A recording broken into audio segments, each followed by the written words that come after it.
एक दिन बहुत से भिक्षु बैठे बात कर रहे थे कि संसार में सबसे बड़ा सुख क्या है। अगर संसार में सुख ही था तो छोड़कर आए क्यों? जब संसार में दुहक ही दुहक रह जाए तभी तो कोई संन्यास्त होता है।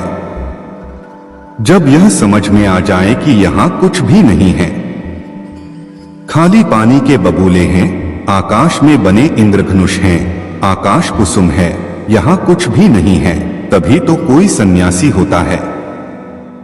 सन्यास का अर्थ ही है संसार व्यर्थ हो गया है जानकर, अनुभव से, अपने ही साक्षात्कार से। ये भिक्षु ऐसे ही भागकर चले आए होंगे। किसी की पत्नी मर गई होगी, सन्यासी हो गया। किसी का दिवाला निकल गया तो सन्यासी हो गया। अब तुम देखना बहुत से लोग सन्यासी होंगे, फिर कुछ और बचता भी नहीं। तब बुद्ध भगवान अचानक आ गए। पीछे खड़े होकर उन्होंने भिक्षुओं की बातें सुनी, चौंके। फिर कहा, भिक्षुओं, भिक्षु होकर भी यह सब तुम क्या कह रहे हो? यह सारा संसार दुहक में है, इसमें तुम बता रहे हो। कोई कह रहा है राज्य सुख, कोई कहता है काम सुख दुख में है, इसमें तुम बता रहे हो। कोई कह रहा भोजन सुख, स्वाद सुख, यह सब तुम जो कह रहे हो क्या कह रहे हो? यह सुनकर मुझे आश्चर्य होता है। अगर इस सब में सुख है तो तुम यहां आ क्यों गए? सुख भी आभास है, बुद्ध ने कहा, दुहक सत्य है और सुख नहीं है ऐसा नहीं, पर संसार में नहीं है। संसार का अर्थ ही है जहां सुख दिखाई पड़ता है और है नहीं, जहां आभास होता है, प्रतीति होती है, इशारे मिलते हैं कि है, लेकिन जैसे जैसे पास जाओ पता चलता है नहीं है। फिर सुख कहाँ है? बुद्ध ने कहा, बुद्धोत्पाद में सुख है। तुम्हारे भीतर बुद्ध का जन्म हो जाए तो सुख है, तुम्हारे भीतर बुद्ध का अवतरण हो जाए तो सुख है। बुद्धोत्पाद यह बड़ा अनूठा शब्द है। तुम्हारे भीतर बुद्ध उत्पन्न हो जाए तो सुख है, तुम जब जाओ तो सुख है। सोने में दुहक है, मूर्छा में दुहक है, जागने में सुख है। धर्म श्रवण सुख है, तो सबसे परम सुख तो है बुद्धोत्पाद, कि तुम्हारे भीतर बुद्धत्व पैदा हो जाए।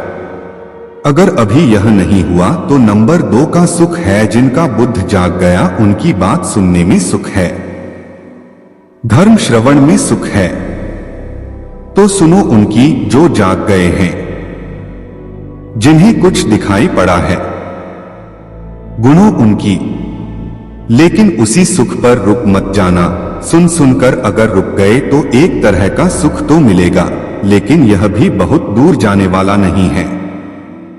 इसलिए बुद्ध ने कहा, समाधि में सुख है, बुद्धोत्पाद में सुख है, यह तो परम व्याख्या हुई सुख की। फिर यह भी तो हुआ नहीं है, तो उनके वचन सुनो, उनके पास उठो बैठो, जिनके भीतर यह क्रांति घटी है, जिनके भीतर यह सूरज निकला है, जिनका प्रभात हो गया है, जहां सूर्योदय हुआ है, उनके पास रमो, इसमें सुख है। मगर इसमें ही रुक मत जाना। ध्यान रखना कि जो उनको हुआ है वह तुम्हें भी करना है। उस करने के उपाय का नाम समाधि है। सुनो बुद्धों को और चेष्टा करो बुद्धों जैसे बनने की। उस चेष्टा का नाम समाधि है। उस चेष्टा का फल है बुद्धोत्पाद। सुनो बुद्धों के वचन, फिर बुद्धों जैसे बनने की चेष्टा में लगना, ध्यान, समाधि, योग। और जिस दिन बन जाओ उस दिन परम सुख। बुद्ध के पास एक राजकुमार दीक्षित हो गया। दीक्षा के दूसरे ही दिन किसी श्राविका के घर उसे भिक्षा लेने बुद्ध ने भेज दिया। वह वहां गया। रास्ते में 2-3 घटनाएं ऐसी घटी, लौटते में उनसे वह बहुत परेशान हो गया। रास्ते में उसके मन में ख्याल आया कि मुझे जो भोजन प्रिय हैं वे तो अब नहीं मिलेंगे। लेकिन श्राविका के घर जाकर पाया कि वही भोजन थाली हैं जो उसे बहुत प्रीतिकर हैं। वह बहुत हैरान हुआ।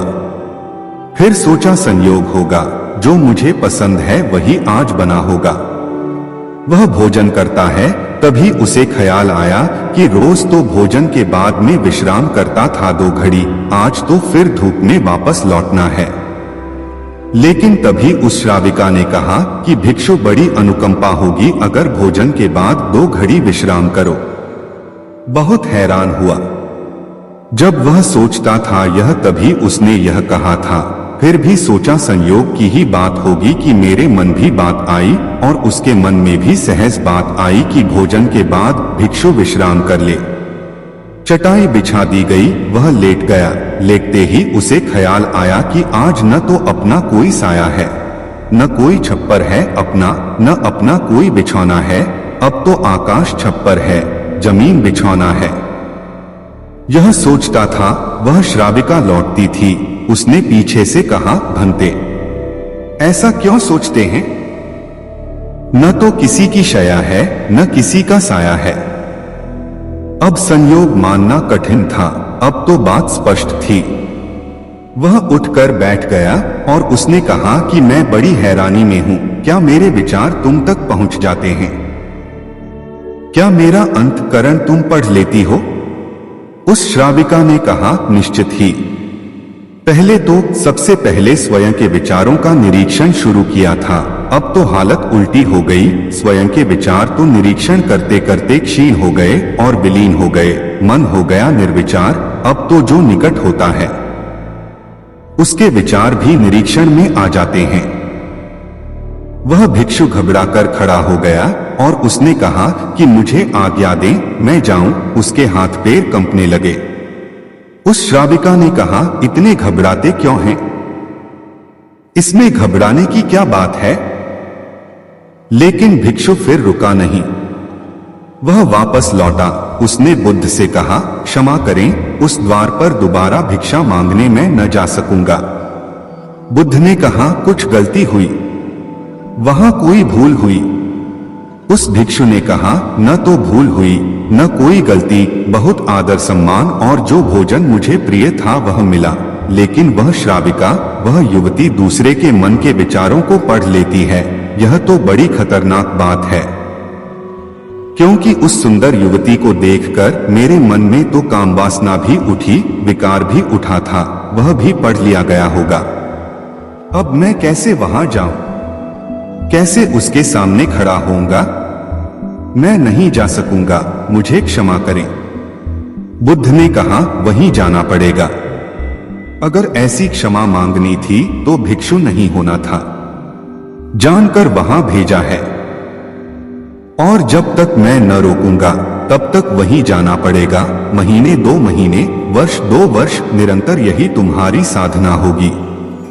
लेकिन होशपूर्वक जाना, भीतर जागे हुए जाना और देखते हुए जाना कि कौन से विचार उठते हैं, कौन सी वासनाएं उठती हैं, और कुछ भी मत करना, लड़ना मत, जागे हुए जाना, देखते हुए जाना भीतर की क्या उठता है क्या नहीं उठता। वह दूसरे दिन भी वहीं गया। सोच ले, उसकी जगह आप ही जा रहे हैं और वह श्राविका आपका मन पढ़ लेती है। और वह बहुत सुंदर है, बहुत आकर्षक है, बहुत सम्मोहक है और वह मन पढ़ लेती है आपका। हाँ, मन न पढ़ती होती, यह आपको पता न होता तो फिर मन में आप कुछ भी करते। आज क्या करेंगे? आज आप ही जा रहे हैं, उसकी जगह भिक्षा मांगने रास्ते पर आप हैं। वह भिक्षु बहुत खतरे में है, अपने मन को देख रहा है, जागा हुआ है।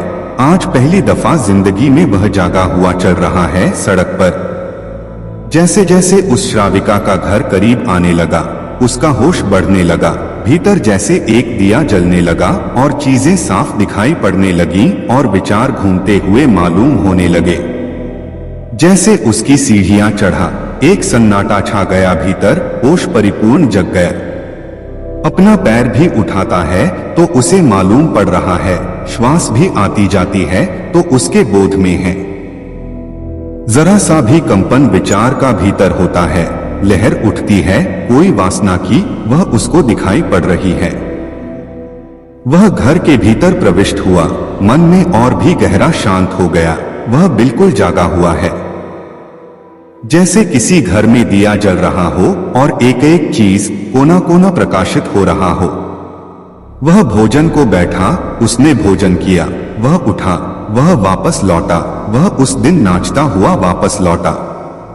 बुद्ध के चरणों में गिर पड़ा और उसने कहा, अद्भुत हुई बात। जैसे जैसे मैं उसके निकट पहुंचा और जैसे जैसे मैं जागा हुआ हो गया, वैसे वैसे मैंने पाया कि विचार तो विलीन हो गए, कामनाएं तो क्षीण हो गईं, और मैं जब उसके घर में गया तो मेरे भीतर पूर्ण सन्नाटा था। वहां कोई विचार नहीं था, कोई वासना नहीं थी, वहां कुछ भी नहीं था। मन बिल्कुल शांत और निर्मल दर्पण की भांति था। बुद्ध ने कहा, इसी बात के लिए वहां भेजा था, कल से वहां जाने की जरूरत नहीं। अब जीवन में इसी भांति जियो जैसे तुम्हारे विचार सारे लोग पढ़ रहे हों। अब जीवन में इसी भांति चलो जैसे जो भी तुम्हारे सामने है वह जानता है, तुम्हारे भीतर देख रहा है। इस भांति भीतर चलो और भीतर जागे रहो। जैसे जैसे जागरण बढ़ेगा वैसे वैसे विचार वासनाएं क्षीण होती चली जाएंगी। जिस दिन जागरण पूर्ण होगा उस दिन तुम्हारे जीवन में कोई कालिमा, कोई कलुष रह जाने वाला नहीं है। उस दिन एक आत्मक्रांति हो जाती है। राजा अजातशत्रु का राज्य बहुत अच्छा चल रहा था, किंतु कहते हैं न कि समय हमेशा एक जैसा नहीं रहता। ऐसा ही अजातशत्रु के साथ हुआ। राजा कई मुश्किलों से घिर गए और उन मुश्किलों से बाहर नहीं निकल पा रहे थे। उन्होंने कई युक्तियां अपनाई लेकिन असफल रहे। एक दिन उनकी मुलाकात एक तांत्रिक से हुई। राजा ने तांत्रिक को अपनी मुश्किलें बताईं। तांत्रिक ने राजा की बातों को ध्यान से सुना, फिर उसने एक उपाय बताया। तांत्रिक ने कहा, आपको पशु बलि देनी पड़ेगी, तभी आपकी मुश्किलों का समाधान होगा। पहले तो राजा काफी सोच विचार में पड़ गया, लेकिन उन्हें जब कोई भी रास्ता न दिखा तो उन्होंने तांत्रिक की बात मान ली। तांत्रिक के कहे एक बड़ा अनुष्ठान किया गया। पशुओं को मैदान में बलि देने के लिए बांध दिया गया। संयोगवश उस समय महात्मा बुद्ध राजा के नगर में पहुंचे। वे उसी स्थान से गुजर रहे थे जहां पर राजा ने अनुष्ठान कराया था। महात्मा बुद्ध ने जब देखा कि निर्दोष पशुओं की बलि दी जाने वाली है तो वे राजा के पास गए और बोले, राजन, आप इन निर्दोष पशुओं को क्यों मारने जा रहे हैं? राजा बोले, महात्मा जी, मैं इन्हें मारने नहीं अपितु राज्य के कल्याण के लिए इनकी बलि देने जा रहा हूं, जिससे सारे राज्य का कल्याण होगा। महात्मा बुद्ध बोले, क्या किसी निर्दोष जीव की बलि देने से किसी का भला भी हो सकता है? थोड़ा सा रुककर महात्मा बुद्ध ने जमीन से एक तिनका उठाया और राजा को देते हुए बोले, इसे तोड़कर दिखाएं। राजा ने तिनके के 2 टुकड़े कर दिए। बुद्ध बोले, इसे अब पुनः जोड़ दें। राजा बोले, महात्मा जी, यह आप कैसी बातें कर रहे हैं? इसे तो अब कोई भी नहीं जोड़ सकता। तब बुद्ध राजा को समझाते हुए बोले, राजन, जिस प्रकार इस तिनके के टूट जाने के बाद आप इसे नहीं जोड़ सकते, ठीक उसी प्रकार जब आप इन पशुओं की बलि देंगे तो यह निर्दोष जीव आपके कारण मृत्यु को प्राप्त होंगे और इन्हें आप दोबारा जिंदा नहीं कर सकते, बल्कि इनके मरने के बाद आपको जीव हत्या का दोष लगेगा और आपकी मुश्किलें कम होने के बजाय और भी कहीं अधिक बढ़ जाएंगी, क्योंकि किसी भी निर्दोष जीव को मारकर कोई भी व्यक्ति खुशी नहीं प्राप्त कर सकता। आपकी समस्या का हल निर्दोष जीवों को मारने से कैसे हो सकता है? आप राजा हैं, आपको सोच विचार कर निर्णय लेना चाहिए। अगर आप सच में अपनी मुश्किलों का हल चाहते हैं तो दिमाग से काम लीजिए, मुश्किलें तो आती जाती रहती हैं। यही जिंदगी का सच है। किसी निर्दोष जीव को मारने से समस्याएं नहीं समाप्त होंगी, बल्कि उसका हल आपको बुद्धि से ही निकालना होगा। बुद्ध की बात सुनकर अजातशत्रु उनके चरणों में गिर पड़े और अपनी भूल की क्षमा मांगने लगे। अजातशत्रु ने ऐलान करा दिया कि अब से उनके राज्य में किसी निर्दोष जीव की हत्या नहीं की जाएगी। प्रेम और रोटी। असिस्टेंट काउंसिलर गस्टाफो फाक ने लुई के पिता के सम्मुख जब लुई से अपनी शादी का शुभ प्रस्ताव रखा, तब वृद्ध पिता का पहला सवाल था, तुम कितना पैदा कर लेते हो? 100 क्रोनर से ज्यादा तो नहीं कर पाता, लेकिन कुछ नहीं। लुई के पिता ने बीच में टोक कर कहा, तुम्हारी आमदनी काफी नहीं है। आह, लेकिन वह मुझे कितना प्यार करती है। मैं भी तो उसे प्राणों से ज्यादा चाहता हूं। हम दोनों एक दूसरे पर कितना विश्वास करते हैं। हो सकता है कुछ भी हो, लेकिन क्या 200 क्रोनर ही तुम्हारी सारी सालाना आमदनी है? हमारी जान पहचान पहले पहल लिडिंगो में हुई थी। सरकारी तनख्वाह के अलावा भी तुम्हें कुछ ऊपरी आमदनी है क्या? लुई के पिता ने जोर देकर पूछा। हाँ, अच्छा, हमारे ख्याल से इतना ही हम दोनों के लिए काफी है। और फिर देखिए हमारा आपस में प्रेम। सो तो बिल्कुल ठीक है, लेकिन मुझे साफो साफ कुछ हिसाब किताब तो बताओ। ओह, उत्सुक प्रेमी ने कहा, मैं कुछ ऊपरी काम करके काफी पैदा कर सकता हूं। क्या क्या? और कितने का? मैं फ्रेंच पढ़ा सकता हूं और अनुवाद भी कर सकता हूं, और फिर मैं प्रूफ रीडिंग से भी तो कुछ पैदा कर सकता हूं। कितना अनुवाद कर सकते हो? पेंसिल हाथ में उठाकर वृद्ध ने पूछा।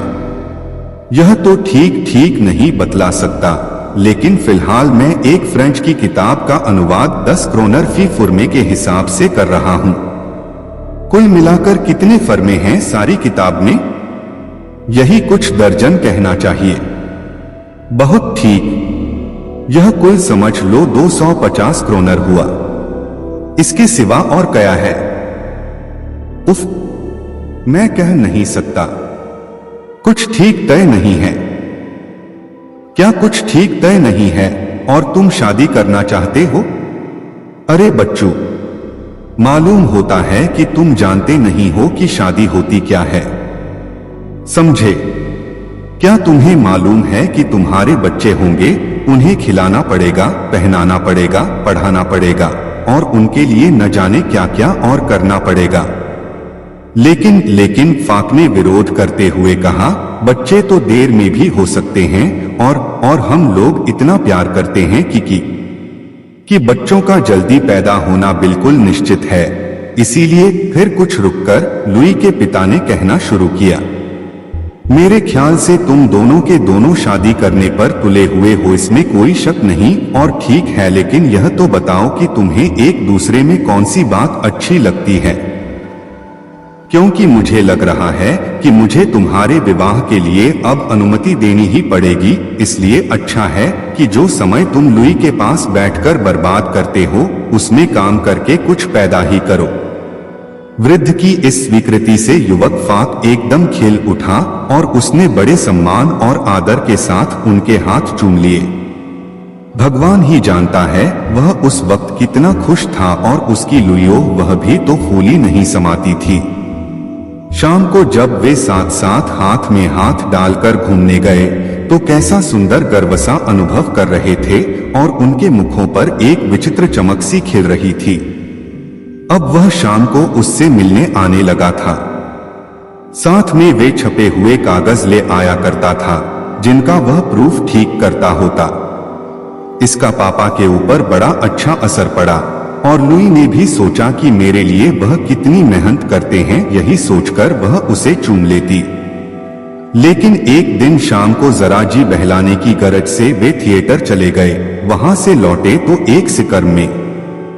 इस सब में पूरे 10 क्रोनर खर्च हो गए। इसी तरह कई और दिन शाम को वह ट्यूशन पर न जाकर लुई के साथ घूमने निकल गया। जैसे जैसे शादी का दिन नजदीक आता जाता था, अपना घर सजाने की फिक्र उन पर सवार होती जाती थी। इसलिए कुछ जरूरी चीजें भी खरीदनी थीं। उन्होंने एक बढ़िया सा पलंग खरीदा, जिसमें स्प्रिंगदार गड्ढे, बढ़िया चादर, तकिया और मच्छरदानी भी साथ में थे। लेकिन लुई को एक नीला रेशमी लिहाफू चाहिए था, क्योंकि उसके बाल पीले सुनहरे रंग के थे। सो वह भी खरीदा गया। इसके सिवाय उन्होंने लाल शेड वाला एक लैंप खरीदा, वीनस की एक चीनी की प्रतिमा खरीदी और एक मेज ली जिसमें चाकू, छुरी, कांटे और शीशे के बर्तनों का एक बढ़िया सेट भी शामिल था। रसोई के लिए बर्तन खरीदने में लुई ने अपनी मां की सलाह और सहायता ली। तो इस तरह बेचारे असिस्टेंट काउंसिलर की नाक में दम था। इधर से उधर मकान ढूंढने के लिए दौड़े दौड़े फिरता, कारीगरों के काम की देखभाल करता, सब फर्नीचर आ गया या नहीं यह खबर रखता, चेक लिखता, क्या क्या नहीं करना पड़ रहा था बेचारे को। और इस बीच में स्वाभाविक ही है कि गस्टाफो कुछ पैदा नहीं कर सकता था। उसने सोचा शादी हो जाने पर फिर सब ठीक हो जाएगा, खूब किफायतशारी करेंगे। सबसे पहले तो एक छोटा सा ही मकान लेकर रहेंगे। और फिर सच बात तो यह है कि बड़े मकान के मुकाबले में छोटे मकान की सजावट अच्छी और आसानी से हो जाती है। तो इसलिए उन्होंने पहली मंजिल पर 600 क्रोनर पर एक मकान किराए पर लिया, जिसमें 2 कमरे, एक रसोई और जिन्स के लिए एक कोठरी थी। पहले लुई का ख्याल था कि खुली छत वाले 3 कमरे ठीक रहेंगे। फिर उसने सोचा, जब हम एक दूसरे से इतना प्यार करते हैं तब इन सब बातों से क्या होता है। आखिर कमरे सजस जाकर ठीक हो ही गए। सोने के कमरे में 2 पलंग इस तरह खड़े थे माना किसी रथ के पहिए हों और वह रथ जीवन यात्रा पर चल दिया हो। नीले नीले लिहाफू, दूध सी सफेद पलंग की चादरें, बेलबूटों से कढ़े हुए तकिए के गिलाफू सब तितर बितर पड़े हुए बड़े खुशनुमा लग रहे थे। 200 क्रोनर का लुई का पियानो था जो दूसरे कमरे में रखा था। दूसरा कमरा बैठने, खाने और पढ़ने लिखने के लिए भी था। इसमें एक बड़ी और बढ़िया राइटिंग टेबल और मेल खाती हुई कुर्सियों के साथ एक डाइनिंग टेबल थी, एक बड़ा गिल्ट के फ्रेम का दर्पण, एक सोफा और एक किताबों का केस सारे के सारे कमरे की शोभा को बढ़ाकर जैसे उसमें बड़ा सुख और आराम सा भरे देते थे। विवाहोत्साह शनिवार की रात को संपन्न हुआ था और दूसरे दिन रविवार को काफी दिन चढ़े तक पति पत्नी सोए हुए थे। गस्टाफो पहले उठ बैठा, हालांकि सूरज की तेज रोशनी किवाड़ों की संदों में होकर आ रही थी, फिर भी उसने किवाड़ों को खोला नहीं। प्रत्युत लाल शेड वाला लैंप जला दिया, जिसके अरुण प्रकाश में वीनस की चीनी की प्रतिमा एक रहस्यभरी आभा से ज्योतित होकर खिल पड़ी। तृप्त और अलसाई बधू भी पास ही लेटी हुई थी। वह खूब मीठी नींद सोई थी और क्योंकि इतवार का दिन था इसलिए सड़क पर मालस बाप के ठेले और खचड़ों का वह कोलाहल नहीं था जो उसे रोज जगा देता था। और जरा देर बाद ही गिरजे का मधुर घंटा टन टन बजने लगा, मानो पुरुष और नारी के मृदुल मिलन से उत्पन्न सौंदर्य सृष्टि के शुभावसर पर बाजे बजाकर बधाइयां दे रहा हो। लुई ने करवट बदली। गस्टाफो पर्दे के पीछे कपड़े पहनने चला गया, जहां से फिर वह रसोई में खाने की तैयारी के लिए आदेश देने चला गया। तांबे और टीन के नए नए बर्तन ओह कैसे जगमग चमचमा रहे थे, और यह सब उसी का तो था और था उसकी प्यारी पत्नी का। उसने रसोइये से कहा, पास के ही रेस्तरों में जाओ और कह दो कि ठीक वक्त पर 2 जनों के लिए खाना यहाँ भेज दिया जाए। रेस्तरां का मालिक गस्टाफ और लुई के इस विवाह के विषय में पहले से ही जानता था और उसे खाना तैयार करके रखने के लिए आदेश भी 1 दिन पहले ही मिल चुका था। आज वह केवल सूचना पाने की प्रतीक्षा कर रहा था। तत्पश्चातु दूल्हा महाशय फिर लौटकर शयनगृह के द्वार पर पहुंचे और धीरे से किवाड़ों को खटका कर कहा, क्या मैं अंदर आ सकता हूं? एक हल्की सी चीख सुनाई पड़ी और फिर ही प्रियतम जरा बस ठहर जाओ। इस बीच में गस्टाफ मेज उठाकर रखता है, उस पर एक सफेद चिट्टा मिचपोश डालकर शीशे और चीनी के बर्तन, छुरियां, चाकू और कांटे सब कुछ सजाकर रख देता है। जैसे ही लुई ने कमरे में पदार्पण किया, सूर्य की रजत रश्मियों ने उसके गालों और सुनहरी केशों को चूमकर उसका स्वागत किया। लेकिन वह अब भी थकी हुई थी, इसलिए गस्टाफ ने उसे अपनी भुजाओं में भरकर आराम कुर्सी पर बैठाल दिया और आराम कुर्सी को सरकाकर, उसमें पहिए लगे हुए थे, टेबल के पास ले गया। फिर थोड़ी सी शराब लुई को चखाई जिससे वह चैतन्य हो गई। जरा सोचिए तो अगर उसकी माता को मालूम हो जाए कि मेरी बेटी शराब पीती है तो शादी हो जाने पर तो यह किया जा सकता है। शादी करने का एक यही तो फायदा है कि बहुत सी न करने की बातें करने के लिए मिल जाती है। नया पति अपनी नई नई पत्नी की तनिक सी सुविधाओं का, जरा से आरामों का ध्यान रखता है। कितना आनंद आता है इसमें। यह तो ठीक है कि कुमारावस्था में भी मैंने बड़ी बड़ी दावतें खाई थीं, लेकिन उनसे क्या मुझे आनंद मिला था? कुछ भी तो नहीं। इस प्रकार की बातें गस्टाफ बियर के गिलास में ओंठ लगाए सोच रहा था। और यह कुंवारे लोग भी कैसे खोखले दिमाग के होते हैं, कूढ़ मगज। अरे शादी नहीं करना चाहते यह भी कोई बात है भला। और कितने खुदगर्ज हैं यह लोग। इन लोगों पर तो मेरे ख्याल से टैक्स लगाना चाहिए, टैक्स जैसे कुत्तों पर लगता है। किंतु लुई अपने विचारों में इतनी कट्टर नहीं है। वह बड़ी सहूलियत और मीठेपन से इस बात को जोर देकर कहती है कि वे बेचारे जो शादी नहीं करते रहन के काबिल हैं। अगर उनकी हैसियत शादी करने की हो तो वे कुंवारे कभी नहीं रहे। गस्टाफ के दिल में जरा सी कसक है, हाँ, लेकिन सुख कोई धन से ही तो नहीं मिलता। नहीं, लेकिन खैर कोई बात नहीं, थोड़े दिन में ही बहुत सा काम मिल जाएगा और तब फिर सब काम ठीक से चलेगा। और इस समय तो वह बढ़िया बढ़िया खाने खा ही रहा है, मेवे, मिठाइयां और शराब। लुई सशंकित हो उठती है और संकोच से पूछ बैठती है, क्या हम हमेशा ही इस ढंग से रह सकेंगे? और उत्तर में गस्टाफ उसके गिलास में थोड़ी सी शराब और उड़ेल देता, ओह तुम बड़ी पगली हो लुई, बेकार डरती हो। ऐसा दिन रोज रोज नहीं आता मेरी लुई। जीवन बहुत सुंदर है और यदि उसकी इस सुंदरता का उपभोग करने का अवसर मिले तो उसे छोड़ना नहीं चाहिए। शाम को 6 बजते हैं और 2 घोड़ों वाली एक शानदार फिटन उनके दरवाजे पर आकर खड़ी होती है। बात की बात में वे उस पर हवा खाते होते हैं। लुई और गस्टाफ बड़े आराम से सीट का सहारा लेकर बैठते हैं। जब उनके जान पहचान वाले और मित्र उन्हें राह चलते मिल जाते हैं और बड़े ताज्जुब और ईर्ष्या से उनका अभिवादन करते हैं, तब वे बड़ा सुख अनुभव करते हैं।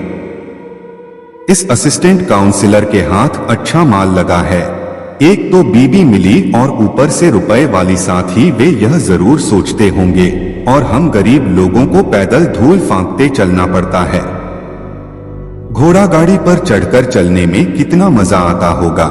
मखमली गद्दोंदार सीटों पर बैठे बैठे चले जाइए, बिना किसी जरा सी भी तकलीफ के, बिना कोई मेहनत किए हुए। सुखी विवाहित जीवन की प्रतीक है यह घोड़ा गाड़ी। तो इस तरह उनका पहला महीना रासरंग, नाचत माशो और दावतों में ही बीता। फिर भी जो समय वे घर पर व्यतीत करते थे वह सबसे अधिक आनंदप्रद होता। रात में लुई को अपने ससुर के घर से लाने में एक अजब तरह का आनंद गस्टा को आता। घर लौटकर वे जो चाहे सो करते, थोड़ा सा कुछ खाना तैयार करते, फिर खा पी कर काफी रात गए तक गपशप लड़ाते। गस्टाफ हमेशा कम खर्च करने के पक्ष में रहता, कम से कम उसका ऐसा ख्याल जरूर था। हालांकि व्यवहार में इस पक्ष के विरुद्ध कार्य करने में उसे कृतई कोई मुसीबत नहीं मालूम पड़ती थी। एक दिन नई दुल्हन और रसोइये ने मिलकर भुनी मछली में उबले हुए आलू मिलाकर तरकारी बनाई, लेकिन वह गस्टाफ को पसंद नहीं आई। जब एक दिन फिर लुई ने वही तरकारी तैयार की, तब उसने बाजार जाकर 1.5 क्रोनर की कुछ बढ़ेरे खरीद ली और सोचा कि मैंने बहुत सस्ता सौदा पटा लिया। लेकिन घर पहुंचा तो लुई ने उल्टी ही बात कही। उसने कहा, तुम ठग आए और फिर शिकार खाना फिजूल खर्ची करना है। फिर लुई ने सोचा कि इतनी छोटी छोटी सी बात के लिए पति से विरोध करने से काम कैसे चल सकता है। कुछ महीनों बाद लुई फाक की तबीयत खराब हो गई, लेकिन बात क्या थी यह किसी की समझ में नहीं आता था। क्या सर्दी लग गई? क्या पीतल या तांबे के बर्तनों में खटाई की कोई चीज भूल से रखने की वजह से जहरीली हो गई होगी और उसे लुई शायद खा गई हो। डॉक्टर को लुई को देखने के लिए बुलाया गया।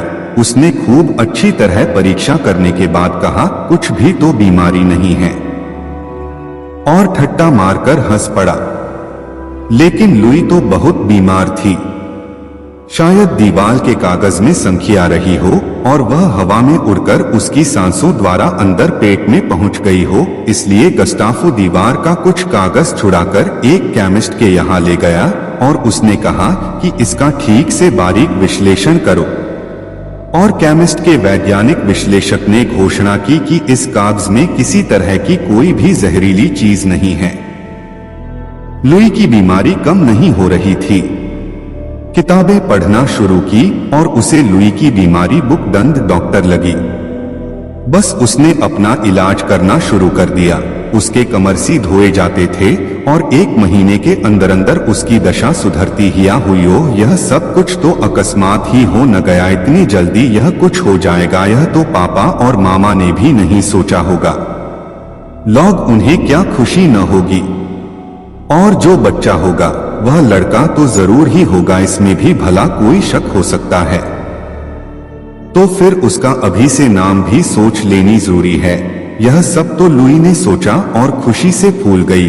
लेकिन उसने यह भी सोचा कि खर्च का क्या प्रबंध होगा। और पति से बोली, देखो जी, तुमने अभी तक अपनी आमदनी बढ़ाने के लिए कोई भी प्रयत्न नहीं किया है और जो कुछ फिलहाल कमा रहे हो उससे तो कृतई अभी भी पूरा नहीं पड़ता। यह ठीक है कि अब तक हम लोग जुरा ठाट बाट से रहते रहे हैं, लेकिन मैं सोचती हूँ कि अब जरा खर्च कम करना होगा और तभी काम ठीक से चल सकता है। दूसरे ही दिन असिस्टेंट काउंसलर साहब अपने एक बैरिस्टर दोस्त के पास प्रॉमिसरी नोट पर रुपया उधार लेने पहुंचा। गस्ताफो ने अपने दोस्त को समझाया कि कितने जरूरी खर्चे उसके सिर पर आ पड़े हैं। हाँ, बैरिस्टर ने मानते हुए कहा, यह तो ठीक है ही। शादी करना और कुटुंब बढ़ाना बड़ा महंगा व्यापार है। मैं तो कभी इस व्यापार में हाथ नहीं डाल सकाए। यह सुनकर आगे और खुशामद करना गस्ताफ की हया ने पसंद नहीं किया। खाली हाथ जब वह घर लौटकर पहुंचा तो खबर मिली, कोई 2 अनजान आदमी तुम्हें पूछते थे। नहीं नहीं, वे सैनिकों की तरह हट्टे कट्टे जवान थोड़े ही थे, वे काफी प्रौढ़ व्यक्ति थे। अरे तब मेरे उपसला के मिलने वाले होंगे, मेरी शादी के बारे में सुनकर आए होंगे। जही नहीं नौकर बीच में टोककर बोला, वे उपसला वाले नहीं थे, वे यहीं के स्टाखामी थे और लाठियां लिए हुए थे। हमारी समझ में तो कुछ आया नहीं, लेकिन वे कह गए हैं कि हम अभी लौटकर आते हैं। गस्ताफ फिर बाजार चला गया और इस बार रसभरी खरीद लाया। घर आकर उछलते हुए बोला, जरा सोचो तो सही लुई, सिर्फ 1.5 क्रोनर में इतनी सारी रसभरी, और तब जब मौसम नहीं है इनका। कैसा बढ़िया सौदा रहा है न? सो तो ठीक है। टके सेर ऊंट बिकता है तो भी महंगा होता है। जब पैसा नहीं होता पास में, बतलाओ न हम क्या इन फिजूल खर्चियों को बर्दाश्त कर सकते हैं। प्रिय, कोई परवाह नहीं है, मैंने कुछ और काम ढूंढ लिया है। लेकिन हमारे ऊपर जो कर्जा है, सो कर्जा तो क्या हुआ, मैं और कुछ रुपया लेकर उसे चुकाने का प्रबंध कर रहा हूं। हाँ, लुई ने करुणा प्रदर्शित करते हुए कहा, तो क्या वह एक और नया कर्जा हमारे सर पर नहीं होगा? अगर होता भी है तो क्या हुआ, एक जगह से तो छुटकारा होगा। लेकिन तुम खामखा यह परेशान करने वाली बातें क्यों छेड़ बैठती हो? कैसी बढ़िया रस भरी हैं और इनके ऊपर शैरी का एक गिलास कितना मजा देगा, जानती हो? और इतना कहते ही गस्ताफ ने नौकर को हुक्म दिया, जाकर फौरन शैरी की एक बोतल ले आओ, सबसे अच्छी वाली। उस दिन तीसरे पहर को जब लुई सोकर उठी तो उसने फिर कर्ज का सवाल उठाया। उसका ख्याल था कि वह जो कुछ कहने जा रही हैं उससे गस्ताफो नाराज नहीं होगा। नाराज तो वह हो ही नहीं सकता। तब क्या वह घर के लिए कुछ रुपया चाहती थी? लुई ने समझा पंसारी का रुपया नहीं दिया गया है, गोश्त वाला धमकी देता था और वह फिटन वाला सईस भी कहता है कि हिसाब तय कर लो। बस असिस्टेंट काउंसिलर साहब ने फरमाया सिर्फ इतना ही। अरे तो इनका तो कल ही पाई पाई चुकता कर दूंगा, लेकिन हमें और बात भी तो सोचनी चाहिए। आज शाम को पार्क में घूमने चलोगी ना? लेकिन फिटन पर नहीं चलेंगे, प्राण से ही काम चल सकता है। और शाम आई, वे पार्क गए और एल्हेम्ब्रा रेस्तरां में खाना खाया। वहां मजा तो बहुत आया गस्टाफ को, क्योंकि आसपास बैठे हुए अन्य लोग उन लोगों को नए अल्हड़ प्रेमी प्रेमिका समझ रहे थे। लेकिन यह विचार लुई को अच्छा नहीं लगा, और खास तौर से तब जब उसने बिल देखा। बाप रे, इतने में तो हम घर पर बढ़िया खाना खा सकते थे। वह धीरे से चिल्ला भी पड़ी। तो एक के बाद एक करके 8 महीने समाप्त हो गए।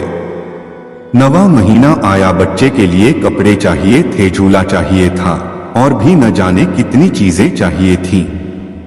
खर्च का प्रबंध करने में गस्टाफ को बड़ी बड़ी कठिनाइयों का सामना करना पड़ा। पंसारी और साइस ने उधार देना बंद कर दिया, क्योंकि उनके भी तो बीबी बच्चे हैं जिन्हें खिलाना पिलाना फनाना भी उतना ही जरूरी है जितना गस्टाफो के लिए अपने कुटुंब की अनिवार्य आवश्यकताओं की पूर्ति करना जरूरी है। उफ, कैसी लिप्सा है यह। आखिर वह शुभ दिन भी आ ही गया।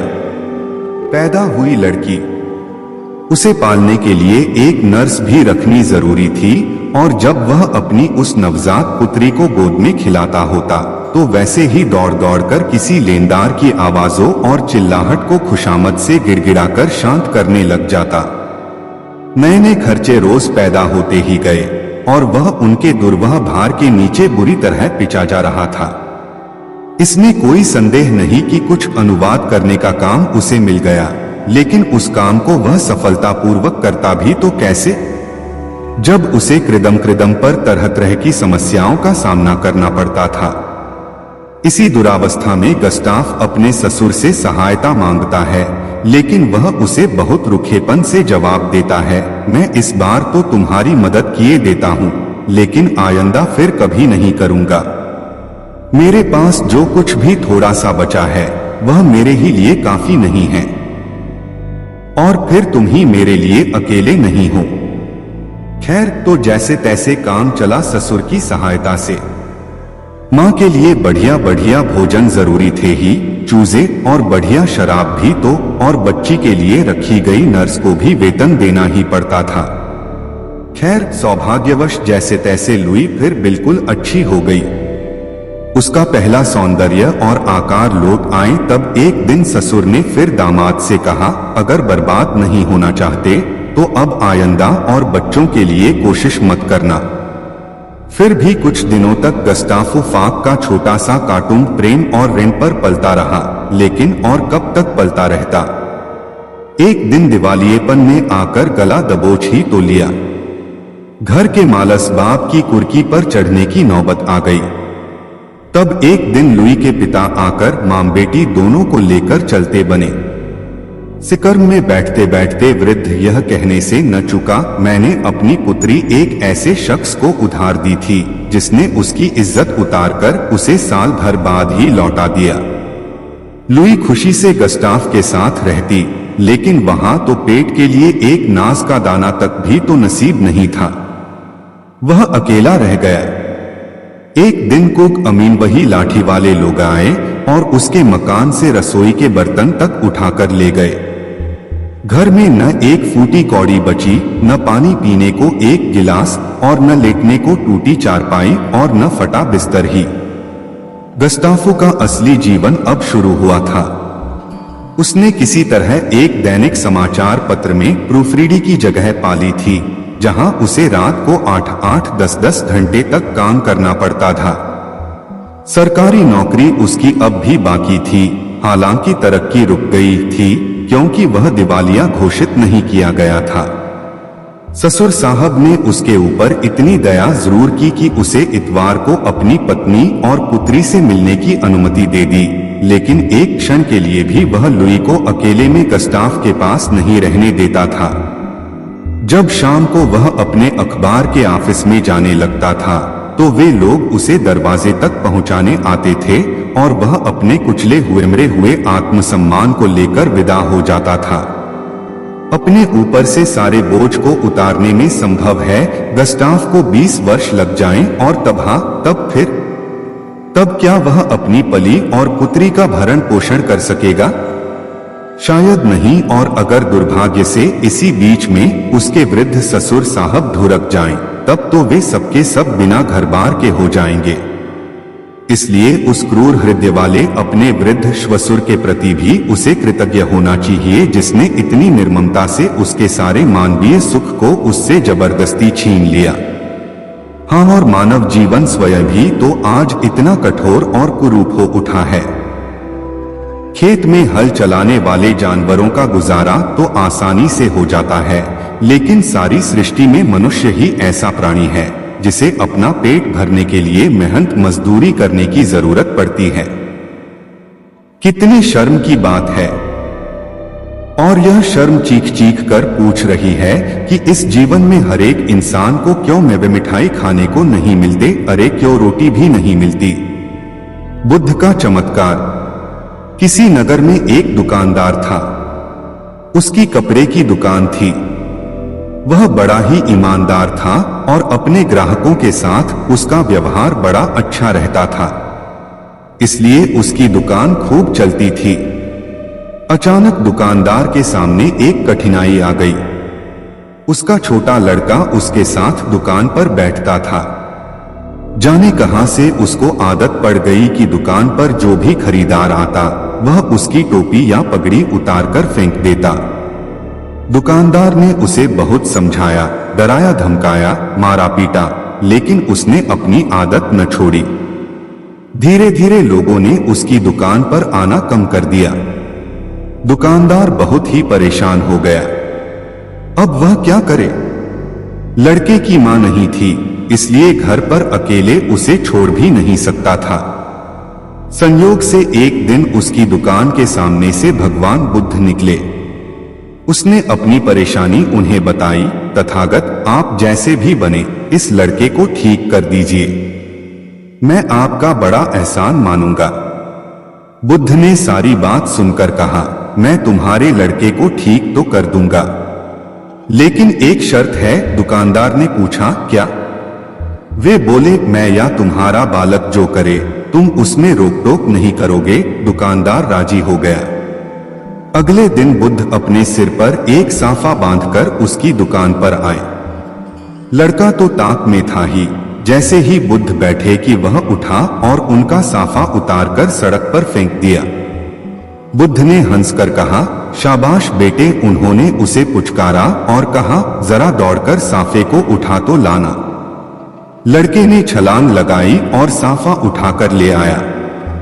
बुद्ध ने कहा, मेरे सिर पर इसे बांध दो। लड़के ने उसे उल्टा सीधा करके सिर पर लपेट दिया। दूसरे दिन बुद्ध फिर उसकी दुकान पर आए। उनके सिर पर साफा था, पर वे दुकान के सामने एक लकड़ी और छोटी कुल्हाड़ी डाल आए थे। दुकान पर आते ही उन्होंने लड़के को अपने पास बुलाया और कहा, बेटा, उस कुल्हाड़ी को उठाकर जरा लकड़ी के टुकड़े कर देना। दुकानदार ने सुना तो वह बड़ा घबराया। कहने को हुआ कि महाराज, आप यह क्या करवा रहे हो? लड़का अपना पैर काट लेगा, पर वह कुछ न बोलने का वचन जो दे चुका था। लड़के ने कूदकर कुल्हाड़ी उठा ली और लकड़ी को काटने लगा। वह थोड़ी ही देर में थककर लौट आया और बुद्ध के पास बैठ गया। बुद्ध ने 7 दिन तक उससे कुछ न कुछ कराया। उसके बाद बच्चे की साफा उतारने की आदत एकदम छूट गई। दुकानदार चकित रह गया। उसने बुद्ध से कहा, तथागत, आपने यह क्या चमत्कार कर दिया? बुद्ध बोले, हम लोग दिन भर में बच्चे से 20 बार कहते हैं, यह मत कर, वह मत कर, लेकिन एक बार भी यह नहीं कहते कि यह कर। बालक कुछ करना चाहता है। तुमने देखा, जब जब मैंने तुम्हारे लड़के को कुछ करने को कहा, उसने कितने आनंद से उस काम को किया। दुकानदार ने भगवान बुद्ध के चरणों में गिरकर अपनी भूल स्वीकार कर ली। उस दिन से उसका बिगड़ा बालक सुधर गया। उपकार। भगवान बुद्ध अक्सर अपने प्रिय शिष्यों को उपदेश देते समय कोई न कथा अवश्य सुनाते ताकि उनके उपदेश सरलता से समझ सकें। ऐसी ही एक कथा भगवान बुद्ध ने अपने शिष्यों को सुनाते हुए कहा। एक स्त्री थी, उसकी आंखें चली गई। पहले एक गई, फिर दूसरी। वह बहुत परेशान रहने लगी। पति अपनी अंधी पत्नी का बोझ कब तक उठाता। वह उससे अलग रहने लगा। उसकी छोटी लड़की ने भी उससे मुंह मोड़ लिया। स्त्री हर काम के लिए पराश्रित थी, पर उसे कौन सहारा देता। ऐसी हालत में उसकी एक पुरानी सहेली उसके पास आकर रहने लगी, लेकिन उसका व्यवहार बड़ा अजीब था। वह स्त्री जब पानी मांगे तो एक बार पिला देती, दूसरी बार मांगने पर कह देती, मैं तुम्हारी नौकर नहीं हूं, उठो घड़े से लेकर अपने आप पी लो। वह कपड़े मांगती तो एक बार दे देती, दूसरी बार मांगने पर कह देती, अलमारी में रखे हैं, जाओ अपने आप ले आओ। कभी उसका मन घूमने का होता तो एक बार साथ चली जाती। दूसरी बार जाने की बात आती तो कह देती, मुझे काम है, तुम अकेली घूम जाओ। अंधी स्त्री मन महसूस कर उठती और अपने काम करती। सच्चाई यह थी कि सहेली उसे कम प्यार नहीं करती थी और न ही काम से बचना चाहती थी। वह बार बार दया दिखाकर उसको सदा के लिए अपाहिज नहीं बनाना चाहती थी। धीरे धीरे वह स्त्री सब काम अपने आप करने लगी। उसे किसी के सहारे की जरूरत न रही। तब उसने समझा कि उसकी सहेली ने उसके ऊपर बहुत बड़ा उपकार किया है। फिर वह अंधों की एक संस्था में चली गई और वहां उसने जाने कितने असहाय भाई बहनों को अपने पैरों पर खड़ा होना सिखाया। जीने का मार्ग। समीप एक सांप रहता था। वह बड़ा ही तेज था। जो किसी गांव के समीप एक सांप रहता था, वह बड़ा ही तेज थाल को जान ले लेता। सारे गांव के लोग उससे तंग आ गए। वे उसे रात दिन कोसते। आखिरकार उन्होंने उस मार्ग से निकलना ही छोड़ दिया। गांव का वह हिस्सा उजाड़ सा हो गया। एक दिन महात्मा बुद्ध भ्रमण करते हुए उस गांव में आए। लोगों ने उस सांप के उत्पात की बात उन्हें बताई। गांव वालों की बात सुनकर बुद्ध सांप के पास गए और उसे समझाते हुए बोले, यह जन्म बार बार नहीं मिलता। ऐसा जीना किस काम का कि लोग गालियां दें। सांप ने पूछा, मैं क्या करूं?